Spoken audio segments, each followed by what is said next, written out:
నా పేరు పాలా భాను వెంకటేశ్వరరావు. నేను 2వ తరగతి చదువుతున్నాను. ముందుగా నాతోటి విద్యార్థులందరికీ పెద్దలకు కూడా బాగా శుభాకాంక్షలు. ఈరోజు జవహర్లాల్ నెహ్రూ గారి పుట్టినరోజు. నెహ్రూ గారి తల్లి పేరు స్వరూపారాణి, తండ్రి పేరు మోతీలాల్ నెహ్రూ. నెహ్రూ గారు స్వతంత్రోద్యమంలో కీలకమైన పాత్రను పోషించారు. స్వతంత్ర పోరాటంలో భాగంగా నెహ్రూ గారు ఎన్నో సంవత్సరాలు జైలు జీవితాన్ని కూడా అనుభవించవలసి వచ్చింది. నెహ్రూ గారు మన దేశ మొట్టమొదటి ప్రధానమంత్రిగా పనిచేశారు. నెహ్రూ గారికి చిన్నపిల్లలన్నా గులాబీ పూలన్నా చాలా ఇష్టం. పిల్లలు కూడా నెహ్రూ గారు అంటే అంతే ఇష్టం.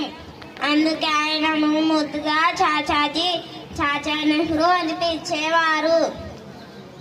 నెహ్రూ గారు పుట్టినరోజున భారత దినోత్సవంగా నిర్వహించాలని భారత ప్రభుత్వం నిర్వహించింది.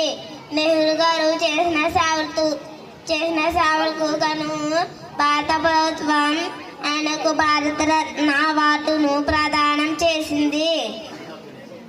చివరిగా నాకు అవకాశం ఇచ్చిన ప్రధాన ఉపాధ్యాయుల వారికి ధన్యవాదాలు తెలియజేస్తూ ఇంతటితో నా ప్రసంగాన్ని ముగిస్తున్నాను. జై హింద్.